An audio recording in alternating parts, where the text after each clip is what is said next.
मान्य आमदार विजयकुमार देशमुख यांनी हे पहिलं पत्र दिलं होतं की लिंगायत स्मशानभूमी जागेसाठी होडगी मठाला द्यावे की जेणेकरून त्याचं मेंटेनन्स देखभाल होडगी मठ त्याला तयार आहे.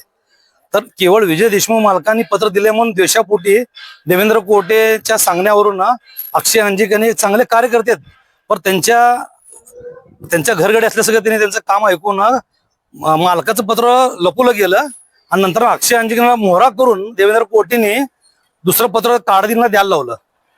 असं लिंगा समाज भांडणाचं काम कोटे परिवार केलंय. महापालिका स्वतः समर्थन आहे का स्वतः हे हँडल करायला? महापालिका कोटेच्या घरावर बांधलेल्या दावणीने बांधलेलं आहे महापालिका सध्याची, त्यामुळे हे असे निर्णय व्हायले. काय समाजाचं काय मत आहे दोघांना देण्याऐवजी किंवा काय? नाही, समाजाला दोघांना देण्याऐवजी ऑलरेडी पत्र पहिला ज्यांनी दिलं त्यांना द्यायला पाहिजे ना. हे जाणून बुजून काढा दिलं पुढं करून राजकारण करून लिंगा समाज निर्माणाचं काम हे कोटे परिवार करायला. आता हातुरे म्हणतात दोघांना पण देऊ नये बाबा, ही महापालिकेनेच चालवावी. हातुरेला काय, हातुरेचा काय विषय बी नाही आहे. त्यांना जेवढा समाज पुळक असेल तर त्यांनी एवढं हातुरे वस्ती एवढी मोठी आहे ना, तिथे त्यांनी 1-2 एकर द्यावं समाजासाठी. त्या भागात लिंगा समाज भरपूर आहे, त्यांनी द्यावं स्वतःची, दुसऱ्याला सांगण्यापेक्षा, ज्ञान सांगण्यापेक्षा.